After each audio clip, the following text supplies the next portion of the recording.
¿Qué vamos a estar discutiendo el día de hoy? Primero es importante revisar, ya que estamos hablando de la crisis del COVID, es importante revisar cuáles son los números y cuál es el estatus en el que estamos como país en este momento, ¿no? Después vamos a platicar un poquito sobre algunas realidades transversales a la sociedad, cosas que están aplicando, cosas que han cambiado a lo largo de estos últimos 4 meses que hemos estado pues viviendo estos tiempos completamente nuevos que nos han llegado pues sin estar preparados. Y por último vamos a entrar a los consejos prácticos. Son básicamente 8 consejos prácticos los que yo quiero compartir con ustedes el día de hoy.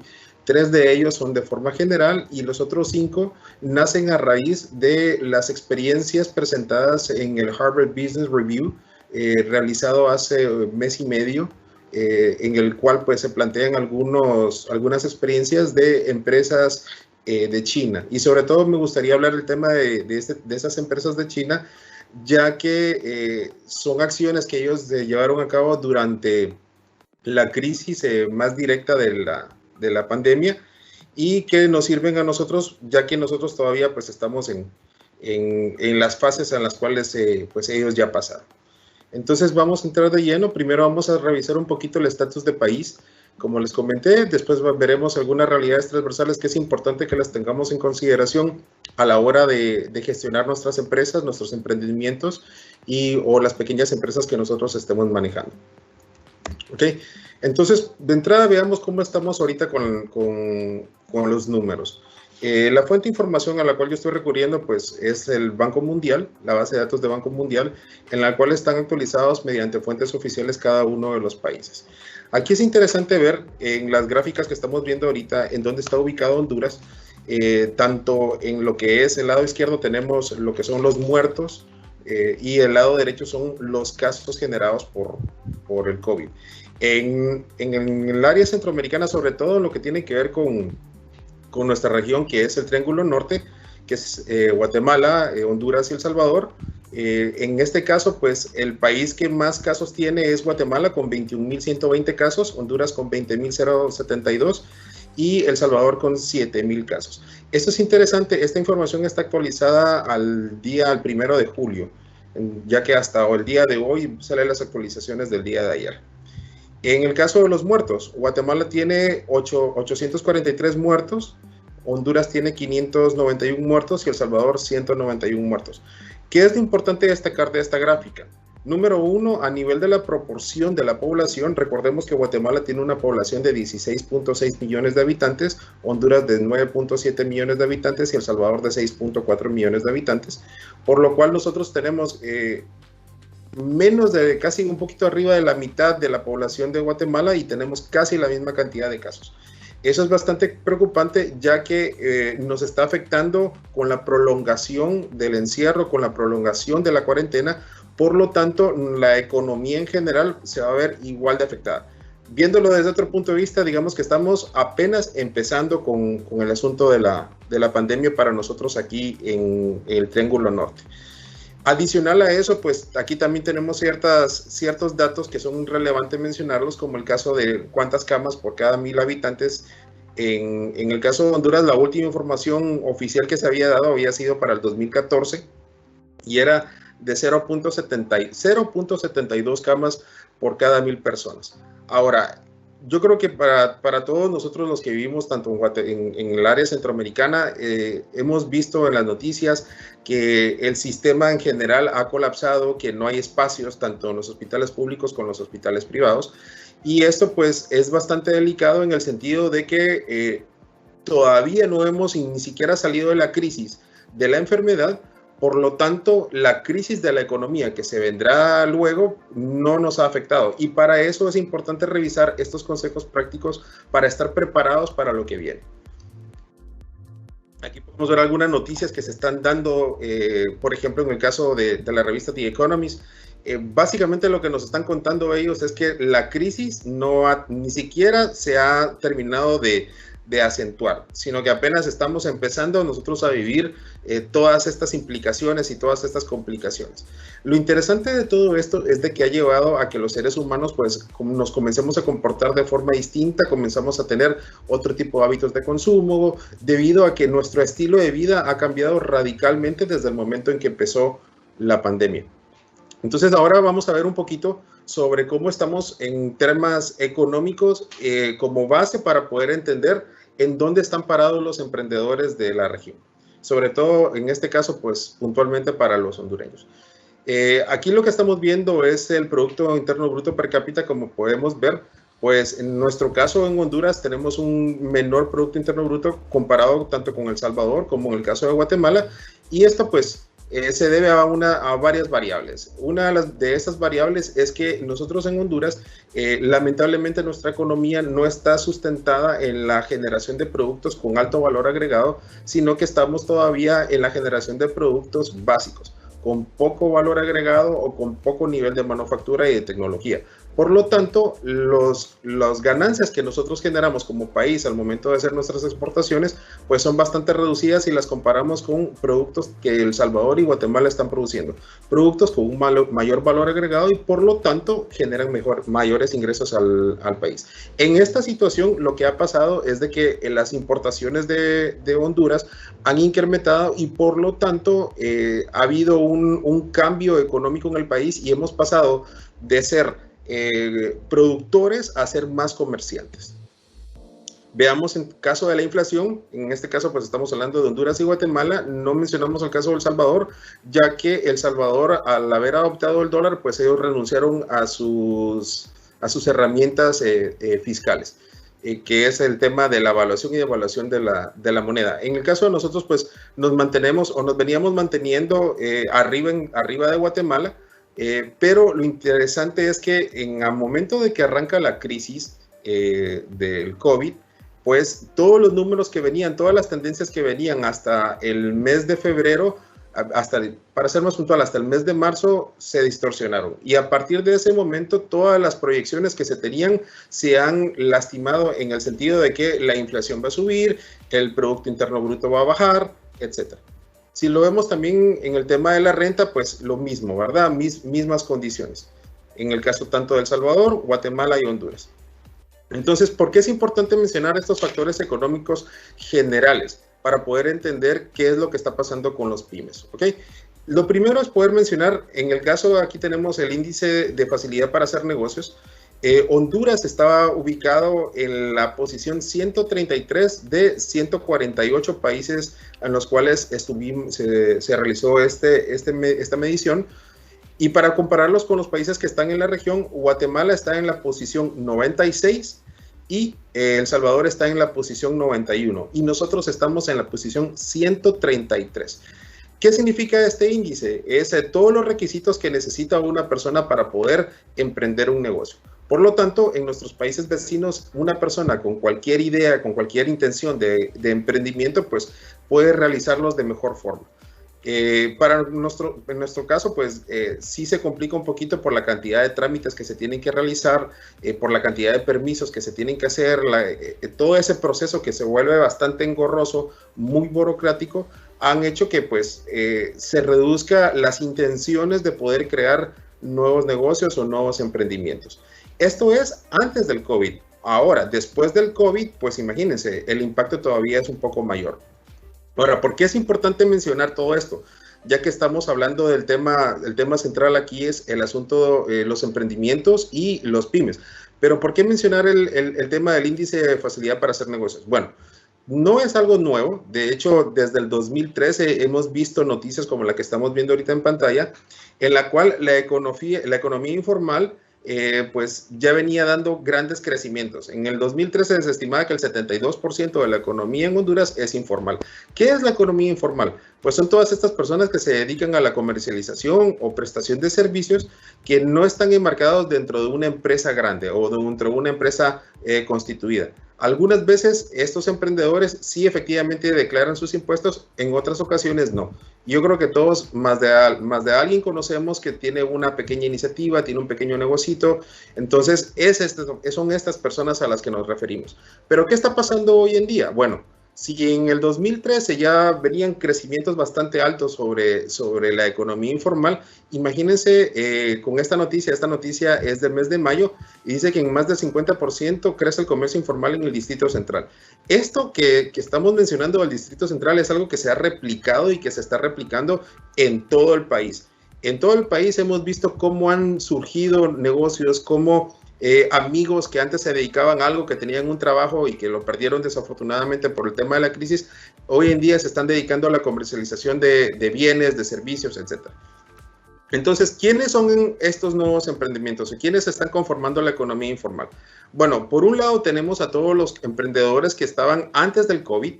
¿Quiénes son los emprendedores antes del COVID? Aquí nos referimos a personas que no están declarando impuestos, pero que sí están generando flujo efectivo dentro del país antes del COVID. ¿Quiénes son los pymes? Pues son efectivamente todos los que sí están declarando impuestos, los que sí, ya sean gente que presta servicios, que presenta sus recibos, que hace sus declaraciones, pequeñas empresas que también realizan sus declaraciones. Y por otro lado, también tenemos a todos los emprendedores que nacen después de la crisis del COVID. ¿Quiénes son todos estos emprendedores? Pues son todas estas personas que desafortunadamente se han quedado sin trabajo o han visto lastimados sus ingresos por la misma consecuencias de la crisis de la pandemia y por lo tanto han decidido iniciar ciertas iniciativas comerciales como la venta de productos o nuevamente prestación de servicios. Y aquí nos estamos refiriendo, por ejemplo, a personas que se quedaron sin trabajo y de repente comenzaron a producir, por decirles un ejemplo, pasteles, ¿no? Entonces comienzan a producir los pasteles y los comienzan a vender a través de páginas de Facebook o alguien que tenía algunos contactos o era bueno para reparar celulares, ahora presta sus servicios de reparación de celulares a través de las redes sociales. Entonces, en resumen, 3 componentes de la economía informal: todos los emprendedores previos al COVID, todas las empresas que efectivamente realizan sus declaraciones, estas son las que ya estaban igual previos al COVID, y todos los nuevos emprendedores post-COVID, que son emprendedores que nacen de la misma necesidad. Para poderlos ubicar, creo que aquí podemos ver en esta imagen un poquito a lo que me refiero con quiénes son los nuevos tipos de emprendedores. Toda la gente pues que ha tenido iniciativas tanto desde creación de productos nuevos, innovación de productos o nuevos servicios que se han ido generando. También es importante mencionar a la gente que está creando contenido y de hecho de ellos vamos a hablar un poquito más adelante. ¿Ok? Entonces, ¿cómo está comercializando toda esta gente? Aquí vemos, por ejemplo, lo que es el marketplace dentro de las redes sociales, aquí puntualmente Facebook, que es una nueva forma de comercializar. Normalmente, pues los productos antes, la gente que quería, por ejemplo, vender tecnología, tenía que tener una tienda donde exhibir los productos, pagar la renta, pagar los empleados. Y hoy lo que está pasando es de que todo se está concentrando en el tema de las redes. Entonces, ahí es importante mencionarlo porque es parte de los consejos que vamos a tener que comentar en unos minutos. Entonces, ahora vamos a hablar de algunas realidades, antes de entrar con los consejos de lleno, vamos a hablar ahorita de algunas realidades que son transversales para toda la sociedad, y cuando nos referimos a que son transversales es que no solamente afectan a los emprendedores y a las pymes, sino que nos están afectando a todos, a los consumidores de cualquier tipo de producto o de cualquier tipo de servicio y a las personas que simple y sencillamente no son emprendedores, pero que sí nos están afectando a todos. Número 1, lo primordial es el tema de los hábitos de consumo. A raíz de esta crisis, todos los hábitos de consumo han cambiado, ya que nuestra vida ha cambiado.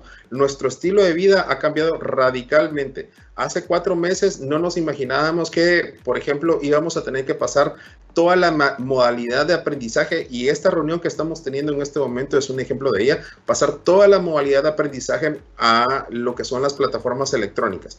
¿Por qué? Porque teníamos que todavía mantener el tema del distanciamiento social. ¿Por qué tenemos que mantener el distanciamiento social? Como lo vimos en las gráficas anteriores, ya que la curva de contagios pues está apenas comenzando en el crecimiento exponencial.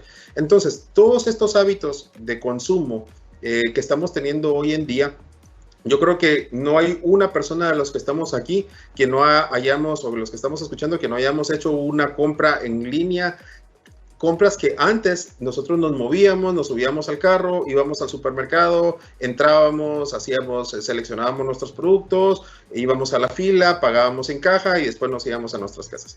Ahora, ¿qué es lo que está pasando? Pues nuestros hábitos de consumo están haciendo que todo ese tiempo que nosotros dedicábamos para realizar una compra, ahora lo podemos hacer a través de un celular. Simple y sencillamente con la selección de los productos y hacemos el pedido y nos lo vienen a dejar, etc. Entonces, esos hábitos de consumo es importante mencionarlos, ya que son la pauta por la cual todo el comercio y todas las iniciativas de emprendedores pues están dirigidas a poder satisfacer estos nuevos tipos de hábitos. También aquí es interesante mencionar de que, por ejemplo, yo escuchaba hace poco un artículo sobre el tema del incremento de consumo del azúcar. Y este incremento de consumo del azúcar se debe a la cantidad de estrés que la gente está teniendo en sus casas por lidiar con todas las situaciones dentro de sus casas, con sus familias, con sus hijos, con sus parejas, etcétera. Pues el nivel de estrés dentro de las estadías en casa ha incrementado, y una de las consecuencias de poder lidiar con ese estrés en algunos casos es que la gente comienza a consumir mucho más azúcar. Y es interesante porque ese hábito nuevo de consumo se debe específicamente al hecho de estar encerrados en casa. Otro punto importante de mencionar dentro de las variables que son transversales a la sociedad tiene que ver con la gestión del conocimiento. ¿Cómo estamos nosotros gestionando el conocimiento? ¿Y a qué me refiero con gestión del conocimiento? Aquí estamos viendo en pantalla una búsqueda sencilla en YouTube de todo lo que son cursos. Ahora nosotros podemos encontrar cualquier cantidad de conocimiento a través de las redes sociales, ya sea no solamente YouTube, puede ser Twitch, puede ser podcast, etcétera. La semana pasada, Kenneth nos estaba hablando un poquito de esa dimensión del Internet de las cosas, y justamente esa explotación del conocimiento pues nos facilita que en este momento cualquier persona que quiera aprender algo tiene la facilidad de poder aprender ese algo de una forma bastante sencilla. Y es importante mencionar este tema del conocimiento, ya que en buena parte de la gestión de las empresas es fundamental que el conocimiento esté claro para poder desarrollar todas las operaciones. Algunas estadísticas de YouTube, solo para tener como referencia YouTube siendo uno de los motores de búsqueda más grandes del mundo, pero que igual nos sirve para poder entender qué es lo que está pasando a nivel de gestión de conocimiento. Por ejemplo, cada minuto se suben 400 horas de video de YouTube. Muy buena parte de esas 400 horas de video es contenido de formación. Entonces, aquí es interesante, ya que tenemos a nuestro acceso básicamente la biblioteca de Alejandría a un clic. ¿Okay? También tenemos miles de horas que están puestas en los videos. El 70% de las vistas de YouTube provienen de dispositivos móviles. Eso es interesante mencionarlo, ya que el uso de los dispositivos móviles también ha incrementado, y la sesión de visualización a través de un móvil dura hasta 40 minutos, más de 40 minutos. Entonces, aquí lo que nos está comentando YouTube es de que nosotros en este momento estamos consumiendo mucha información, mucho conocimiento. ¿Cómo lo estamos consumiendo? Pues lo estamos consumiendo a través de todas estas plataformas. Y estas plataformas nos permiten que se pueda democratizar todo este conocimiento, y que podemos utilizar todo este conocimiento que está disponible ahí para poderlo aplicar a nuestros emprendimientos. Otro punto importante que se está generando en los últimos momentos, ojo, recordemos que ahorita estamos hablando de las variables transversales de la sociedad. ¿Por qué es importante entender estas variables? Porque nos están dando un marco de referencia de cómo se está comportando la sociedad hoy en día. Y en función de cómo se está comportando la sociedad y cómo nos comportamos nosotros como ciudadanos y miembros de una sociedad, pues nos va a dar la pauta también de poder entender cómo se están comportando las empresas y qué es lo que tienen que trabajar las empresas para poder desarrollar sus iniciativas. Entonces, el otro punto importante que mencionar es la vuelta de nuevo a lo que es la economía comunitaria. ¿Qué es la economía comunitaria? Pues no es nada más que fortalecer las cadenas de comercialización de las pequeñas comunidades. ¿Cuáles son las pequeñas comunidades? Bueno, antes de hablar de las pequeñas comunidades, pues aquí les hago referencia de un par de documentos interesantes que ustedes pueden buscar. Uno es la experiencia británica, que es la economía basada, el desarrollo económico basado en la comunidad. y el desarrollo económico basado en comunidad, que es el Handbook, que es un libro de economía. Entonces, estas referencias, para poderlas ejemplificar de forma más fácil, yo les puedo asegurar que todos nosotros hemos visto cómo en algunas de las colonias, o incluso en la colonia que ustedes viven, han visto cómo dentro de esa colonia algunas pulperías pues han comenzado a crecer, a diversificarse, y lo que está pasando es que la gente está comenzando a comprar con la gente más cercana, con los más locales. Yo recuerdo que en las primeras semanas de la pandemia, cuando empezó el encierro, en el lugar donde yo vivo había bastantes problemas de abastecimiento de verduras, porque no nos dejaban salir de la colonia para poder acceder al supermercado. En ese momento todavía había mucha confusión, la gente ni siquiera estaba clara sobre los temas de bioseguridad, pero ese hecho de poder comprar con la gente cercana de la colonia, personas que se dedicaban, por ejemplo, a la venta de carnes en el mercado, personas que se dedicaban a la venta de verduras, que dejaron de ir a esos puntos de venta y trajeron esos puntos de venta a las pequeñas comunidades. Entonces lo que ha pasado es de que se ha fortalecido el comercio entre las pequeñas comunidades, entre las colonias. Y no solamente entre colonias, sino que también la cercanía de grupos, de estos grupos que les estoy hablando, a veces tienen que ver con temas de hábitos de consumo. Entonces, cosas importantes que están relacionadas con la economía comunitaria. Número uno es la comunicación. ¿Cómo nos comunicamos nosotros con nuestros más cercanos? Dos, es la relación en la comunidad. Y cuando hablamos de comunidad, aquí es lo que les quería comentar, el tema de la cercanía. La cercanía puede ser tanto de forma geográfica, es decir, lo que yo compro de lo que encuentro en mi colonia. Por ejemplo, si en mi colonia hay pequeños productores que producen comida, producen cenas o lo que sea, pues yo compro mi cena, mi comida con estos pequeños productores que están cercanos a donde yo vivo. ¿Dónde compro algunos abastecimientos para mi consumo? Pues los compro cerca de la pulpería que está cerca de casa. Eso es en temas geográficos. Ahora, en temas de hábitos, la cercanía de estas comunidades se refiere a los hábitos de consumo en común que podamos tener con otro grupo de personas. Aquí nos estamos refiriendo, por ejemplo, a las personas que tienen ciertos gustos sobre algunas cosas.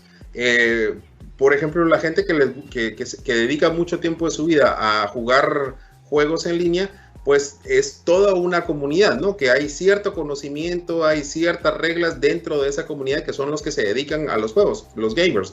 Entonces, todos estos gamers tienen ciertos hábitos de consumo.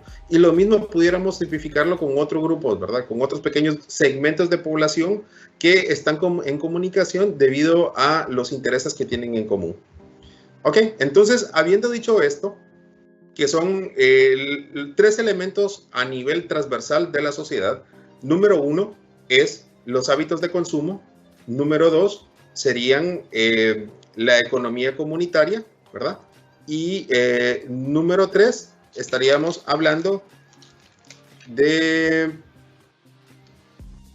la gestión del conocimiento, ¿ok? Como lo habíamos mencionado, la gestión del conocimiento. Entonces, ahora sí, vamos a irnos de lleno a los 8 puntos, que son los 8 consejos prácticos que me gustaría compartir con ustedes. Repito nuevamente, vamos a analizar los primeros 3 que son de forma general y que yo creo que les van a servir bastante, sobre todo a las personas que están recién con la intención de iniciar un emprendimiento, que son las personas que están con la idea de iniciar un negocito porque sus ingresos pues se han visto afectados. Y los otros consejos, que son los que nacen a raíz del conocimiento del Harvard Business Review, pues son experiencias de 5 empresas de China que nos pueden servir sobre todo a las empresas PYME que ya venían trabajando previo a la crisis del COVID. Entonces vamos a empezar con el primer consejo, que es el comercio electrónico. Desarrolla tu estrategia. Esa sería la primera parte y la parte fundamental de los consejos prácticos que me gustaría compartir con ustedes. Ok, ¿cuál es el comercio electrónico? Número 1 es cómo hago que mis productos y servicios lleguen a mi cliente. ¿Cómo hago para que la gente se entere que yo estoy vendiendo o que yo estoy prestando X servicio? Esa es la parte de la estrategia. ¿Cuál va a ser la estrategia que mejor te puede funcionar a ti, que tú eres un emprendedor? Pues va a depender de cuál es el emprendimiento que tú tienes. Estrategias, hay miles de estrategias que te puedan funcionar, pero va a depender del producto que tú estés vendiendo, del servicio que tú estés vendiendo y por lo tanto, a su vez, de los clientes a quienes tú te quieras dirigir. Entonces, eso es importante mencionarlo. ¿Cómo hacer que la gente sepa de nuestros productos y de nuestros servicios? Después de esto, dentro de la estrategia que es importante que tú puedas desarrollar como emprendedor, es que puedas encontrar algunas cosas o algunos conceptos interesantes como lo que es el O2O. ¿Qué es el O2O? Es el online to offline, que es la forma como la estrategia del comercio electrónico. En este caso, pues hay dos opciones, lo que es el omnichannel y lo que es el multichannel. La diferencia entre una y otra es que en el caso del omnichannel es una estrategia que está enfocada al cliente, puntualmente a las características que tiene el cliente y a los hábitos de consumo que tiene el cliente. Y el multichannel, pues son estrategias de comercio electrónico enfocadas puntualmente al producto. Entonces, tenemos estrategias basadas en el cliente y tenemos estrategias basadas en el producto. ¿Cuál es la que tú debes usar? Pues no te podría dar la respuesta ahorita porque tendríamos que analizar cuál es tu emprendimiento, cuáles son tus productos, cuáles son tus servicios y en función de eso, pues podríamos recomendarte cuál es la mejor que pueda funcionarte. ¿Ok? Ahora, también dentro del comercio electrónico, es importante no solamente hacerle llegar a los clientes cuáles son tus productos y servicios para que ellos los puedan conocer, sino que también es importante cómo vamos a recuperar la plata, cómo vamos a hacer para traer toda esa plata de vuelta, que al final pues las iniciativas a eso se dedican, ¿no? No solamente es prestar los servicios, sino poder generar un margen de utilidad a través de la prestación de bienes y servicios. Ahora, ¿cómo vamos a pagar? Esto es sumamente interesante, ya que muchos, sobre todo en nuestra cultura en Latinoamérica, y hablemos de Honduras como ejemplo, pero yo estoy seguro que esto aplica para toda Latinoamérica, normalmente nos hemos enfocado, o muchas personas incluso hasta el día de hoy, no confían en los bancos y trabajan todo a nivel de cash. Entonces, esto ha sido un problema, ya que por el tema de la movilidad, por el tema del distanciamiento social, no todas las compras se pueden utilizar ahora en caso de efectivo. Entonces tenemos que encontrar cuál es la forma que mejor le funciona a nuestros clientes para nosotros poder cobrar.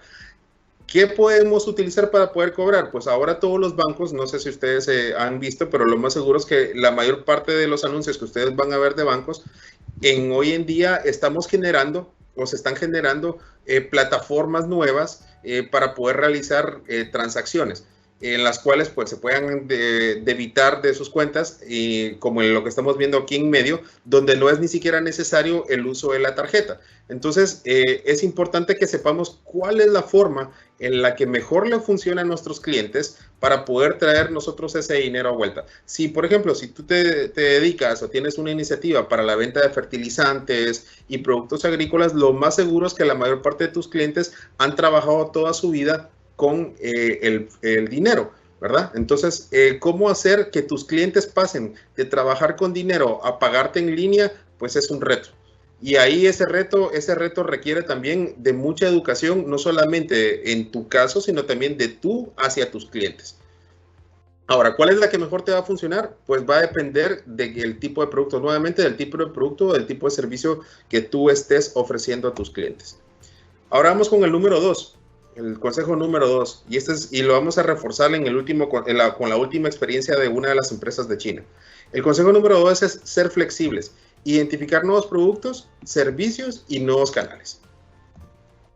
Ok, entonces lo importante, primero es entender quiénes son mis clientes, qué necesitan mis clientes y tengo yo lo que ellos necesitan. Serían 3 preguntas básicas que tú te tienes que hacer. Primero tienes que conocerlos, quiénes son ellos, cómo actúan, qué consumen, a dónde van, qué es lo que tienen, etc. Después, cuáles son las necesidades que ellos tienen. Y después tú te puedes plantear si tú tienes la capacidad de poder satisfacer dichas necesidades. Si tú no tienes la capacidad de satisfacer esas necesidades, pues tal vez la satisfacción de esas necesidades implica que tu modelo de negocio cambie completamente. Les hago un ejemplo. Yo creo que muchos de ustedes han visto en las redes sociales que algunas empresas que antes se dedicaban a la venta de útiles escolares, a la venta o ferreterías, hoy en día pues han diversificado su catálogo de productos y se están dedicando básicamente a la venta de productos de consumo masivo. Y muchas de estas empresas pues se han convertido prácticamente en distribuidores prácticamente como supermercados. Entonces aquí es importante que nosotros podamos identificar si nuestros clientes tienen ciertas necesidades, que esas necesidades, nuestros productos previos o nuestras ideas de emprendimiento no son capaces de satisfacer, pues habría que replantear estas ideas para que nuestros productos y servicios estén orientados a satisfacer las nuevas necesidades de nuestros clientes. ¿Ok? Entonces aquí es importante no solamente los nuevos productos y los nuevos clientes, sino también es importante mencionar lo que son los nuevos canales de venta, como lo estamos viendo acá. Les pongo un ejemplo, en el caso de los nuevos canales de venta. Normalmente, pues, lo que son cadenas de consumo masivo se trabajan con dos tipos de canales en particular, o se venían trabajando con dos tipos de canales en particular. Uno es el canal de mayoristas y dos era el canal planificado. ¿Quiénes son el canal planificado? Pues los supermercados. ¿Por qué se le llama así? Porque se tiene que hacer la planificación de la compra y las entregas, etcétera, por la disposición de espacios dentro de las tiendas. Ahora, en estos casos, estos son los canales tradicionales, pero ¿qué es lo que está pasando hoy en día? Yo he visto como muchas de empresas que se dedican a la comercialización de productos como pollo, por ejemplo, lo que están haciendo es que han creado nuevos canales de venta, los cuales yo defino como comercio de guerrilla. ¿Qué es el comercio de guerrilla? Pues son ataques rápidos en los cuales se trata de cerrar la venta saltándose al intermediario. Este tema de comercio de guerrilla, pues yo creo que lo podemos encontrar como concepto en lo que son las guerras de guerrilla, que son los ataques sorpresivos, ¿no? A los ejércitos que tienen, digamos que ejércitos más grandes al cual nosotros nos estamos enfrentando. Yo creo que ahí el ejemplo más básico sería el caso de la guerra de Vietnam y cómo el Vietcong pues logró vencer a los Estados Unidos en aquel entonces. ¿Qué es lo que hacía el Vietcong? Hacía ataque sorpresa a sus contratarios, ¿verdad? A sus enemigos. Entonces, en este caso, lo mismo sucede con el comercio de guerrilla. ¿Qué es lo que está pasando, por ejemplo, nuevamente con el ejemplo de las empresas de pollo? Pues que están viniendo a las colonias y en lugar de venderle a las pulperías, lo que están haciendo es que le están vendiendo de forma directa a los consumidores. ¿Cuál es lo interesante de esto? Pues que no tienen que gastar absolutamente un centavo en montar una tienda, no tienen que pagarle absolutamente un centavo al distribuidor, es decir, se quitan al intermediario y los márgenes con los que ellos están comercializando el producto pues son más altos. Ahora, ¿cuáles son los en contra? Pues que tienen que preparar toda la logística para hacer llegar del punto A al punto B los productos para que los consumidores puedan acercarse a estos digamos, vehículos donde se transporta el producto, ¿no? Entonces, es importante que también nosotros tengamos claro de que a veces vamos a tener que crear nuevos canales de venta para poder hacer llegar nuestros productos y servicios a los clientes. Y en este caso es importante ponerle énfasis al tema del delivery. ¿Cuál es mi estrategia para delivery? Voy a utilizar una empresa ya instituida, voy a utilizar una empresa nueva, una empresa en formación, voy a crear mi propia red de distribución, me voy a aliar con personas que se dedican a lo mismo, que también están buscando redes de distribución, etcétera. Nuevamente te digo, no sé cuál es tu caso, pero en ese sentido es importante que lo puedas analizar y que puedas definir la línea concreta con la cual tú vas a hacer llegar tus productos a los consumidores. ¿Ok? Vamos con el consejo número 3, que es la asistencia. Busca ayuda de los expertos. ¿Ok? Aquí es importante mencionar, como lo habíamos dicho anteriormente, con el tema de la gestión del conocimiento, ya que al haber tanta información disponible, es importante que nosotros busquemos ayuda con cosas que a veces no conocemos y que es importante que otras personas que son expertos en la materia pues nos puedan ayudar. ¿Ok? En ese sentido es importante buscar la ayuda y no está mal buscar ayuda. Al contrario, cuando uno no sabe de un tema, lo importante es poderse empapar del tema para poder gestionar nuestro emprendimiento. Yo tengo el ejemplo de una persona que conozco que hace poco, pues esta persona se quedó sin trabajo a raíz de la crisis del COVID y la iniciativa que tuvo fue comenzar a vender pasteles. Lo más curioso es de que solo sabía preparar un pastel básico y hoy por hoy en la plataforma que tiene, en su página de redes sociales, en su Instagram y en su Facebook, he visto más de 40 pasteles y esta persona me estaba contando que lo que hizo es que tomó un pequeño curso de pastelería online que lo hizo bastante rápido, y con ese conocimiento, es decir, se abocó a los expertos, buscó ayuda de los expertos, y con este conocimiento pues ha ampliado su catálogo, su portafolio de productos, y por lo tanto hoy está vendiendo mucho más de lo que pudo haber vendido antes, simple y sencillamente por poder buscar la ayuda de expertos. Ahora, ¿cuáles son temas importantes que necesitas buscar ayuda de expertos para poder aterrizar muy bien con tu estrategia? Número uno, es importante que tengas formación en finanzas.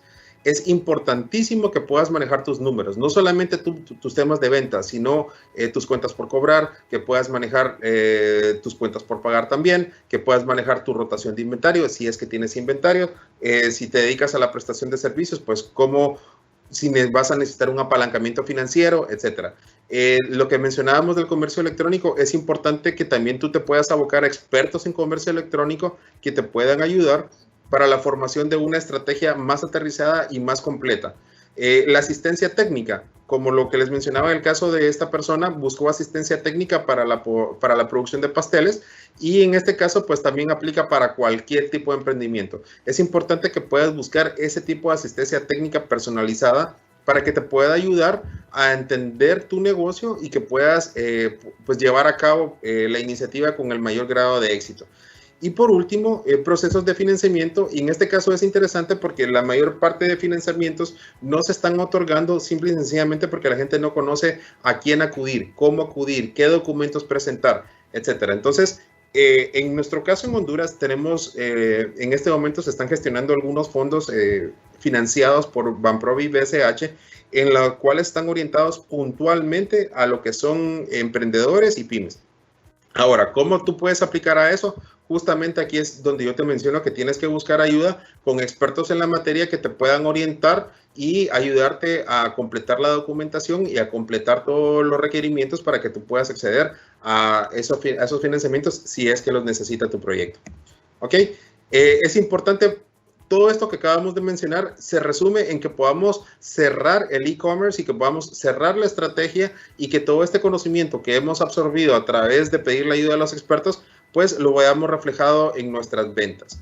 Ahora, de parte de nosotros en la universidad, tanto en Dux como en la Universidad USAP, en la Universidad de San Pedro Sula, pues nosotros contamos con una serie de cursos para las personas que tal vez no tengan el tiempo de tomar una maestría, algo que lleve bastante tiempo, pero que sí pueden tomar, por ejemplo, cursos de finanzas en los cuales sí puedan fortalecer ese tipo de conocimientos para poderlos aplicar en tus iniciativas. En este caso, pues te recomiendo que visites la página de la universidad y que también te puedas poner en contacto con la gente de Dux para que te puedan orientar sobre todos los planes y todos los planes de estudio, y sobre todo los cursos que se están generando para que tú te puedas ayudar con la gestión de conocimiento y que tu emprendimiento pues sea lo más efectivo posible.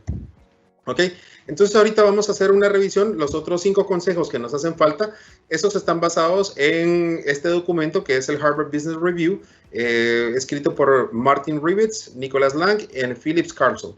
Este documento lo puedes encontrar en la página de Harvard. Cuesta creo que $10, lo puedes bajar por $10, está completísimo y lo súper recomiendo. Ok, entonces ahora vamos a hacer una vista a la experiencia de 5 empresas chinas y qué fue lo que ellos hicieron durante la crisis, que nos pueden servir de referencia para nosotros. ¿Por qué es importante mencionar qué es lo que ellos hicieron durante la crisis? Como ustedes sabrán, en el caso de China, pues ellos ya vienen disminuyendo la curva, por lo tanto, la fase en la que se encuentra el país está ya básicamente saliendo de la crisis. Más bien, ahorita ya están los nuevos rebrotes, nuevos picos de crecimiento de contagios, pero están sumamente controlados. Ahora, ¿por qué les menciono el tema de que vamos a hablar sobre cosas que hicieron empresas durante la crisis? Simple y sencillamente porque nosotros en Centroamérica, en el Triángulo Norte y sobre todo en el caso de Honduras, aún estamos en medio de la crisis. O sea que si nos podemos comparar con China, nosotros estamos como estaba China en el mes de febrero, por ejemplo. ¿Okay? Entonces ahorita vamos a hablar de entrada. El primer consejo es mirar hacia adelante y replantear los esfuerzos. ¿Ok? Aquí tenemos el primer ejemplo. Esta es una empresa que se llama Mastercom. Ellos son los líderes en la producción de fideos como ustedes están viendo ahí. El logo de la empresa es básicamente esta figurita que tenemos aquí a nuestro lado derecho. ¿Y qué fue lo que hicieron ellos? Pues en las primeras etapas Mastercon, que es un líder de producto de fideos instantáneos y de este tipo de comida deshidratada que son bastante populares en China, pues estuvo revisando de forma diaria la dinámica y priorizaba todos los esfuerzos de sus empleados. Es decir, estaban atentos de toda la información, de toda la estadística, crearon toda una central de información para poder gestionar su estadística y para evitar sobre todo el tema del acaparamiento. ¿Y qué fue lo que hicieron? Comenzaron a trabajar con líneas de O2O. ¿Qué es lo que yo les comentaba anteriormente en la parte del comercio electrónico? Es el online to offline. Y es poder gestionar a través de un nuevo canal de ventas, de comercio electrónico, las ventas. ¿Qué fue lo que pasó, sobre todo en el caso de los supermercados en China? Lo mismo que nos pasó a nosotros con el tema del acaparamiento. Venían las personas y no compraban una sopa o un fideo instantáneo, sino que compraban 100. Entonces el primer cliente compraba 100, el segundo cliente compraba 100 y allá al tercer cliente ya no le quedaba nada. Entonces, para evitar justamente este acaparamiento de productos, lo que hizo Mastercon es que redistribuyó su canal de ventas y no solamente se enfocaron con sus clientes más fuertes, sino que comenzaron a trabajar con todo lo que es el comercio electrónico para que hubiese una distribución más, digamos, más justa en lo que tiene que ver con el alcance de su producto. Entonces, ¿cuál es el consejo acá? Que nosotros siempre podamos replantear todos nuestros esfuerzos, que podamos decir, ok, si en este momento mi empresa se dedica a X, pues bueno, tal vez X ya no nos va a funcionar y tendremos que mudarnos a Y, ¿verdad? Vamos a ir avanzando, vamos a ir ahora con el quinto, que sería la segunda empresa china, y esa acá es usar un enfoque adaptativo de abajo hacia arriba y viceversa. Ok, les voy a hablar en este caso de un grupo de hoteles que es el Hotel Haoshu. Y aquí estamos viendo el logo de Haoshu y también estamos viendo cuáles son los hoteles. Esta es una empresa que tiene alrededor de 600 hoteles en 400 ciudades de China. ¿Qué fue lo que ellos hicieron? Pues cuando empieza la crisis, básicamente se ha reducido toda la cantidad de personas que asistían a los hoteles y por lo tanto los empleados pues básicamente no tenían que hacer. Entonces ellos crearon procedimientos y crearon iniciativas para mantener ocupados a todos sus empleados y poder replantear nuevos tipos de negocio. Ahora, ¿por qué es importante poder hacer el replanteamiento y adaptarnos de arriba hacia abajo y de abajo hacia arriba? Porque muchos puestos de trabajo básicamente han desaparecido y nuevos puestos de trabajo se han creado. Entonces lo que hizo esta empresa es que reubicó parte de su personal para poder trabajar en un sector que antes no estaban, en el cual no estaban trabajando. Vamos a ir con el 5, con el sexto consejo, que es la productividad que da claridad y seguridad para los empleados. Aquí vamos a hablar del caso de Supor. ¿Quién es Supor? Pues es la empresa es la empresa líder en China que se dedica a la fabricación de instrumentos de cocina, básicamente ollas de cocimiento lento, todo este tipo de elementos, ¿no?, que se utilizan para las cocinas. Entonces, Supor, ¿qué fue lo que hizo? Y es bastante interesante. Ellos comenzaron a trabajar de lleno con sus empleados y en medio de la crisis encontraron, digamos que canales de información en los cuales todos sus empleados podían compartir no solamente las experiencias dentro de la empresa, sino que también podían compartir las experiencias dentro de sus comunidades, cómo la gente estaba consumiendo. Entonces, con esto lo que hizo la gente es de que invirtió en sus empleados y llegaron a un punto donde lograron estabilizar en las primeras semanas de la crisis sus ventas. Si bien es cierto, se habían cerrado todas las fábricas, pero fueron de las pocas empresas digamos que en el menor cantidad de tiempo que lograron abrir nuevamente sus fábricas. Y no solamente eso, sino que compraron fábricas de la competencia que en este momento se están dedicando a la fabricación de productos de la marca Supor. Entonces, aquí, ¿cuál es el punto importante? Que cuando hay una empresa que es proactiva, que es clara con su estrategia, genera seguridad para los empleados. Y al momento de tener nosotros empleados seguros de lo que está pasando, pues básicamente tenemos gente que está con nosotros trabajando hasta el tope, ¿verdad? Entonces, ahí es importante mencionar que la claridad en este caso, los emprendedores y sobre todo las pymes que tienen personas a su cargo, que sean claros con la estrategia que van a seguir, porque esa claridad les va a ayudar a mantener sobre todo la parte emocional de sus empleados. Consejo número 7 es reasignar la mano de obra flexiblemente a diferentes actividades. Aquí vamos a hablar, por ejemplo, en el caso de una de los grupos grandes de negocio de China, que ellos tienen más de 40 hoteles y restaurantes y que también son dueños de EMA, como de Seven Fresh, que es parte del grupo de Alibaba. Básicamente son empresas que pertenecen al grupo de Alibaba. ¿Qué fue lo que pasó con los empleados que trabajaban en los restaurantes y en los hoteles? Pues estos empleados que trabajaban en restaurantes y en hoteles, debido a la reducción de trabajo, lo que hicieron es que el corporativo agarró a estas personas y las asignó a trabajar en otro tipo de empresas, como la cadena de supermercados Gema, que estamos viendo aquí al lado, y la cadena de productos frescos de alto nivel que se llama Seven Fresh, que también ambos son tiendas que están en China. Entonces lo que hicieron es agarraron personas y las pusieron a trabajar en otras cosas, así. Entonces no despidieron personas, no despidieron gente y se enfocaron completamente en reasignar estas personas a otro tipo de labores. Y vamos con el último ejemplo, es cambia la mezcla de tu canal de ventas, y esto está muy relacionado a lo que habíamos hablado inicialmente con el caso del comercio. Ahora, aquí vamos a ver el ejemplo de una empresa de cosméticos que se llama Lin Qingjuan, y del lado izquierdo estamos viendo cuál era la metodología de trabajo de ellos. Normalmente ellos trabajaban con pequeños kioscos dentro de los centros comerciales y tiendas tipo de UNSA, para que nos hagamos una idea, sobre todo en centros comerciales, este tipo de kioscos, y tenían, digamos, que un ejército de personas que se dedicaban a dar sugerencias de maquillaje, y como lo estamos viendo aquí en la imagen. Ahora, ¿qué ha pasado?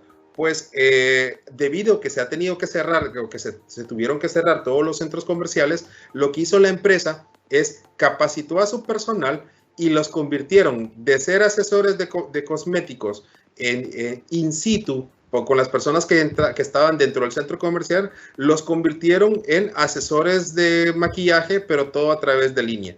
¿Y qué es lo que ha pasado? Pues que básicamente montaron un ejército de 100 influencers, literalmente crearon 100 influencers de maquillaje, es decir, pasaron toda la exhibición de sus productos a tema de exhibición en línea, y todos estos influencers hoy en día se dedican básicamente a hacer lo mismo que hacían en tienda, nada más que lo hacen enfrente de una cámara.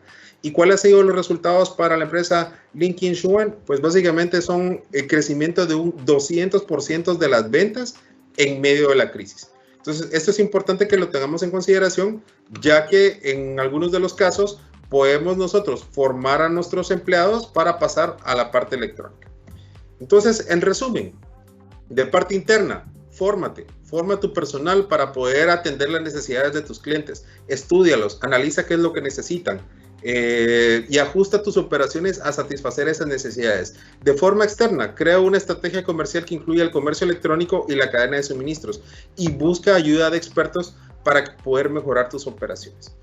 Entonces, bueno, básicamente estos son los consejos que yo les traía el día de hoy. Y bueno, pues esa sería parte de mi presentación, y ya quedo a disposición de esos comentarios.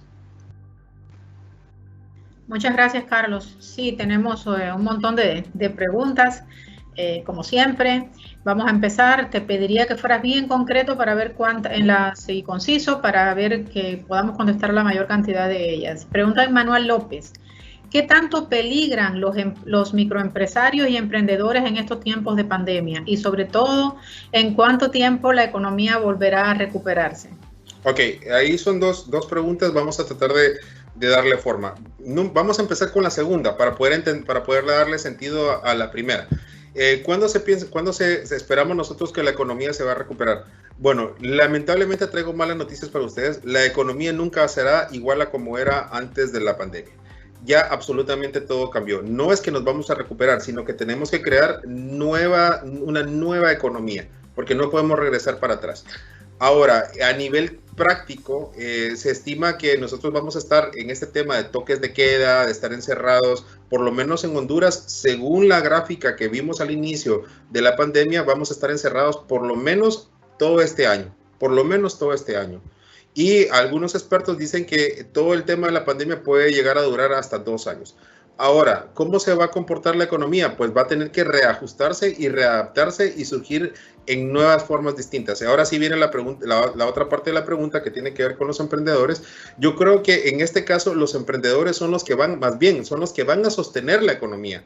Las grandes empresas se van a ver más afectadas que los pequeños emprendedores. ¿Por qué esto está pasando? Simple y sencillamente porque los pequeños emprendedores, al ser más pequeños, pues se pueden mover de forma más rápida, pueden reaccionar de forma más rápida, pueden ajustar sus operaciones de forma más rápida. Entonces, los emprendedores más bien, yo lo veo como ellos son, digamos que el futuro, pues ellos son en quienes va a caer la responsabilidad de la economía general de nuestros países. Ok. ¿Vale la pena abrir una tienda en línea en estos tiempos de pandemia? Sí, respuesta es sí. No solamente una tienda en línea, sino que también es importante entender qué tipo de producto tú vas a vender en línea. En este sentido, es importante que tú puedas identificar qué es lo que mejor te funciona. Les pongo un ejemplo. Tú puede que tengas una página web de tu empresa. Tú puedes diseñar, ahora hay miles de aplicaciones para diseños de página web. Tú puedes diseñar tu página web y al mismo tiempo tengas todo un entorno, tu página web conectada con todas las redes sociales y al mismo tiempo conectada con WhatsApp. Eso es si te funciona de esa forma. Hay otras personas que lo único que tienen es una página en las redes sociales, en Instagram, en Facebook.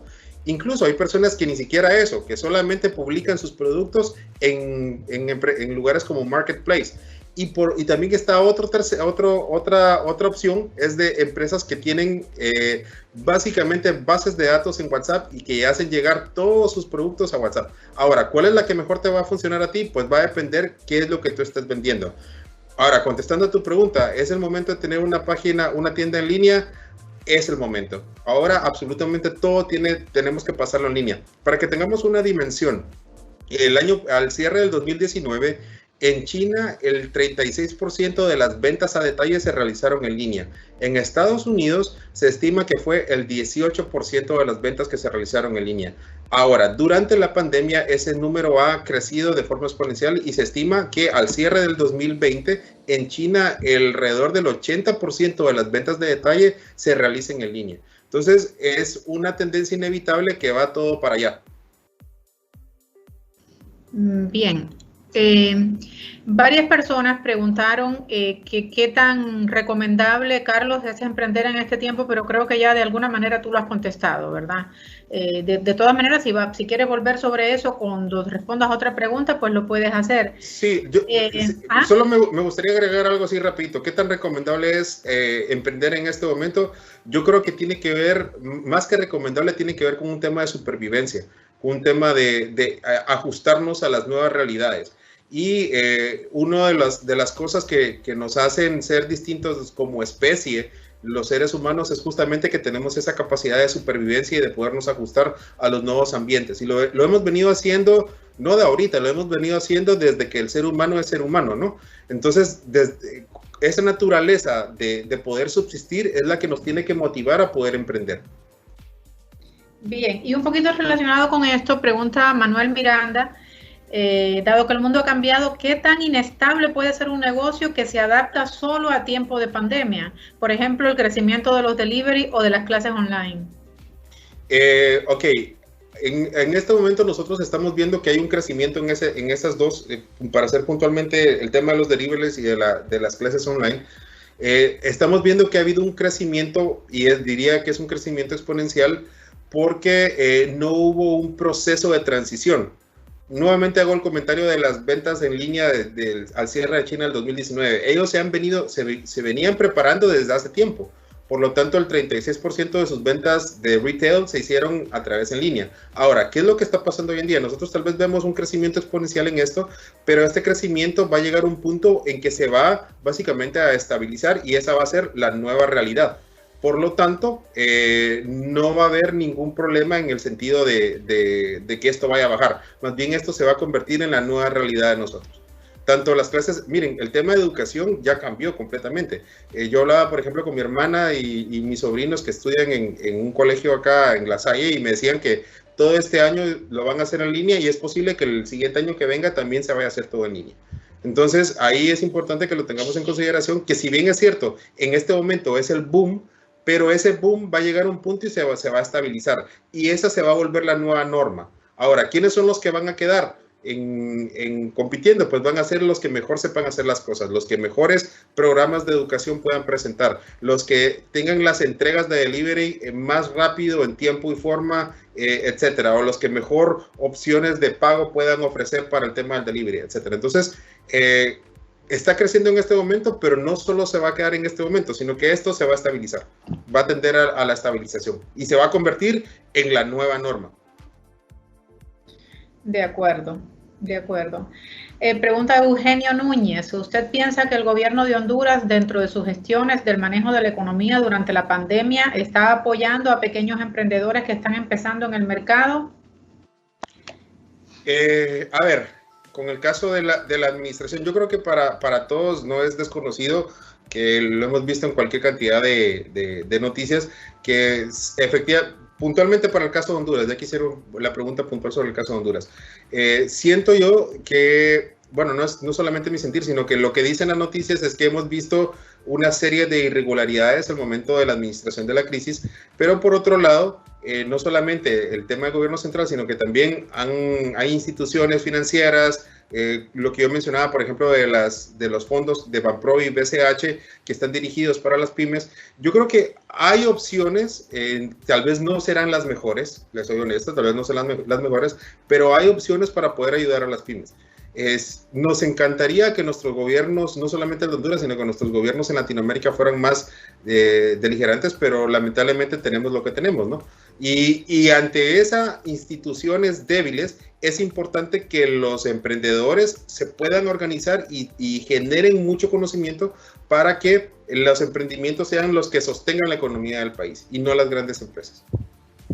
Bien, preguntan, de hecho han sido varias personas, que de la región centroamericana, ¿qué país ha tenido los mayores avances en cuanto a burocracia, hacienda, en el momento de aprender, y cuál fue el punto de inflexión en este país?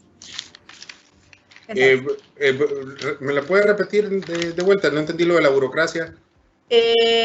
Yo supongo que se está refiriendo a todo el tema de los pasos que hay que seguir para registrar un emprendimiento, para crear una nueva empresa, todo el tema de impuestos, que son claramente impedimentos importantes, sí, obstáculos importantes a la hora de emprender un negocio. Todo lo que tiene que ver con la parte impositiva, ¿no? El tema fiscal, etcétera. Ok. Yo creo que lo podemos responder desde la perspectiva de la ubicación de Honduras con respecto a los países vecinos en el indicador de qué tan fácil es hacer negocios. Honduras está ubicada en la posición 133, Guatemala está ubicada en la posición 96 y El Salvador está ubicada en la posición 91. Entonces, para contestar la pregunta, ¿cuál es el país de la región que lo está haciendo mejor? En este caso sería El Salvador. ¿Por qué? Porque están ubicados en la posición 91. Es decir, de 148 países, ellos están en la posición 91. Más adelante, pues están otros países de Asia, de Europa. Pero en nuestra región, en los más cercanos, ellos son los que nos están llevando a la delantera a la hora de poder gestionar el tema de los permisos. Recordemos de que muchos emprendimientos no están declarando impuestos, por lo tanto no están registrados con sus permisos municipales, etcétera. Entonces aquí diría yo que habría que ver qué es lo que está haciendo El Salvador, cómo ellos han facilitado toda esta gestión, cómo han eliminado la burocracia, aparte de la burocracia, para que cualquier persona pueda emprender. ¿Qué consejo le da a las personas que se endeudaron para emprender un proyecto y que a causa de la pandemia perdieron todo lo invertido y que en estos momentos no están generando ningún tipo de ganancia? Ok, una pregunta bastante compleja, la cual, bueno, vamos a darle forma porque sí es bastante compleja la pregunta. Creo que lo voy a contestar a través de mi experiencia. Como comentó la doctora, yo tuve una iniciativa en Nicaragua. Lamentablemente, la iniciativa tuvo que cerrar debido a la crisis sociopolítica que se dio en el 2018 en ese país. Yo vivía allá, estuve viviendo 3 años en Nicaragua y lamentablemente me tuve que ir del país a raíz de esa crisis, ¿no? De variables completamente externas, en las cuales pues me tocó que perder todo mi inventario, cuentas por cobrar, etcétera. ¿Qué hacer en ese momento en que uno ha invertido y ha perdido? Yo creo que lo primero que uno tiene que hacer es tratar de mantener la calma y tratar de plantearse qué es lo que puedo recuperar. Si uno puede recuperar algo, pues tratar de hacer algo con eso que uno logra recuperar. Si absolutamente nada se puede recuperar, pues ahí no queda más que volver a comenzar de cero con otro tipo de iniciativa. Pero sobre todo mantener la calma, eso es importante. No tomar ninguna decisión en medio del estrés y de la angustia, ¿no? Sí, definitivamente es un buen consejo y también el tema de que a veces yo he visto gente que se enamora demasiado de su negocio y hay veces que la solución es... darle vuelta a la página. Exacto, pero entonces no quieren hacerlo porque lógicamente hay un compromiso emocional grande con el negocio, pero hay momentos en los que hay que decir, no, esto no funcionó y listo, hay que darle vuelta a la página. Pero bueno, cada quien, ¿verdad? Tiene que va a depender mucho de ahí sí que cada emprendimiento, de lo que está haciendo cada persona, ¿verdad? Así es. Bueno, vamos a ver cuál escojo porque ya casi que estamos fuera. Voy a dejar, va a ser la última. Déjenme ver si encuentro una que pueda servir. Esta es bien específica. Están preguntando cuáles son los riesgos, David Macedo, del comercio electrónico, si emprende un negocio de esta índole. Ok, los riesgos, diría que en este momento el tema de comercio electrónico, la parte fundamental del tema de riesgos tiene que ver con la ciberseguridad, sobre todo con el tema de las transacciones. Por eso es importante que cuando yo lo que mencionaba, cómo vas a recuperar tu dinero de vuelta, es importante que tú tengas claro cuáles van a ser los elementos y los mecanismos para poder recuperar esa plata. Si, por ejemplo, el banco con el que tú estás trabajando te ofrece toda una plataforma, un ambiente empresarial en el cual esté conectado tus cuentas, tus pagos, etcétera, pues dentro de esa plataforma es un poco más fácil poderlo manejar. Si tus clientes se dedican solamente a manejar cash, pues ahí vas a tener que buscarle una forma para que esa plata te llegue a ti. Ahora, si hay riesgos a nivel de ciberseguridad, claro que los hay. Y esto va a depender de la institución con la cual tú estés trabajando y digamos que cada una de estas instituciones financieras pues tiene sus niveles de seguridad y es parte de lo que ellos invierten, es parte del producto que nos están ofreciendo a nosotros. ¿Qué es lo que nos ofrecen a nosotros como pequeños emprendedores, como empresarios, etcétera? Es poder utilizar las plataformas de ellos, en este caso de los bancos, para poder nosotros tener la seguridad de que nuestro dinero nadie se lo va a robar, que nuestra información nadie se la va a robar, y por eso es que ellos pagan miles y miles y miles de dólares a consultores y especialistas justamente para mantener la ciberseguridad. Bien, preguntan, Carlos, volvieron a insistir en esta pregunta sobre, o sea, me están preguntando, ok, pero siempre usted recomienda, y con esto vamos a terminar, con esta y otra más que te la voy a hacer ahorita, en el mismo momento. ¿Usted recomienda, si queremos emprender, que lo hagamos ahorita o esperamos? Por ahí va la pregunta. O sea, ¿qué hacer? Si tenemos una idea, ¿esperamos o le damos? Vaya, así. Okay, y luego es que están pidiendo tus datos, Carlos, para tal vez un asesoramiento. ¿Cómo te pueden contactar? Ok, la primera pregunta, ¿verdad? Si vamos a emprender, ok, lo primero. ¿Tengo yo el capital? Yo como emprendedor, ¿tengo el capital para poder emprender? Si no tengo el capital, pues mi idea pues puede que se prolongue un poco más hasta que logre conseguir el capital. Si efectivamente cuento con el capital, la segunda pregunta que nos tendríamos que hacer es, ¿tengo el conocimiento para poder desarrollar esta idea? ¿Verdad? Entonces, esa sería la segunda pregunta. Si tú tienes el capital, tienes el conocimiento de desarrollar la idea, pues ahí lo único que te queda es que te tires al agua y que lo hagas ya. Porque si tienes el capital y tienes el conocimiento, te puedes tirar. Si no tienes ninguna de esas dos, primero crea el capital o consigue el capital y genera tu conocimiento, infórmate, aprende, recibe un curso, crea tu estrategia, todo eso tiene que ver con la parte del conocimiento. Si tienes todo eso claro y tienes el dinero para poder iniciar una iniciativa, tírate al agua. ¿Por qué? Porque esta crisis que estamos viviendo no es la única crisis. Tenemos que estar preparados para nuevas crisis que vienen, para nuevas complicaciones que vienen en la economía. Entonces, en este sentido es importante que estemos listos para cualquier eventualidad que se pueda presentar. En un futuro mediano, cercano o a largo plazo, pero puede pasar. Por ejemplo, quiero mencionar el caso de Singapur. Singapur estuvo haciendo durante casi 16 años, estuvo haciendo simulacros de emergencia para una pandemia, a raíz de lo que ellos vivieron con el SARS en el 2002. Entonces, a raíz de eso, ellos durante 16 años hicieron simulacros y se fueron preparando para una crisis, sin saber que este año, el 2020, iba a pasar. ¿Y qué fue lo que pasó? Es uno de los países con mejores resultados del manejo de la crisis. ¿Por qué? Porque están preparados justamente para cualquier eventualidad. ¿Cómo hacemos con tus datos de contacto, Carlos? Ok, me pueden contactar, voy a dar mi correo personal. Ahí yo creo que con el correo ahí va a ser fácil de que me puedan contactar. Mi correo es carlo, sin la S, carlo.e.roman@gmail.com. carlo.e.roman@gmail.com. Y la otra forma en la cual ustedes me pueden contactar, pues sería a través también de Dux, a través de todo el personal de Dux. Ahí también ellos, pues yo como miembro del cuadro de profesores, pues ahí estoy en disposición para ustedes. Y también ellos les pueden informar sobre cursos que se estén dando en la universidad y en la Escuela de Negocios de Dux, puntualmente para los emprendedores. Muchas gracias, Carlos. Hubo más preguntas, por ejemplo, hubo comentarios con respecto a los ejemplos que tú ponías de China y a las diferencias que hay con nuestros países.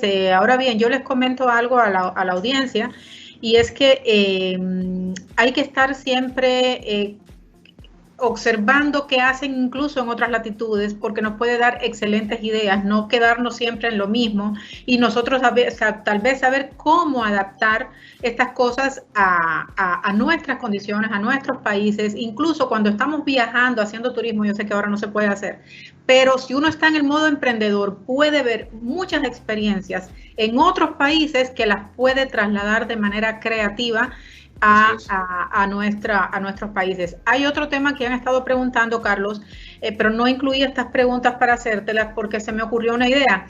Es sobre el tema de la seguridad informática. Claro, si los pagos los vamos a hacer en línea, si vamos a montar negocios en línea, ¿qué hay con esto? Entonces lo que vamos a hacer es buscar a alguien, algún experto, para que tengamos un webinar que abarque específicamente el tema de la seguridad informática en estos tiempos. Entonces... Sí.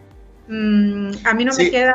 Ajá, Carlos, bueno, unas últimas palabras porque ya estamos pasados de tiempo. Sí, no, solamente ese tema de la ciberseguridad es importantísimo. En ese caso, que si se arma otro webinar, es importante que la gente entienda que no solamente es el dinero el que corre en riesgo, sino que es la información de cada uno de nosotros lo que se pone en riesgo al momento de hacer transacciones en línea.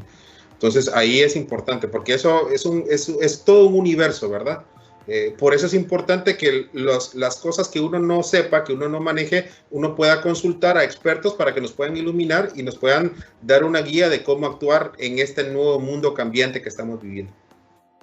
Así es, y con esto vamos a terminar. Te agradezco muchísimo, Carlos. A ustedes nos disculpan por habernos pasado un poquito de tiempo. Espero, como siempre les digo, que este tiempo lo hayan considerado como una inversión, no como un gasto, y los esperamos en el próximo webinar con estos temas que tienen tanta actualidad y tanto futuro. Desde Dux, la Escuela de Negocios de la USAP, desde CEFE, desde Campus Televisión, les deseamos mucha suerte en todo lo que emprendan y cuenten con nosotros. Estamos acá para apoyarles. Hasta luego.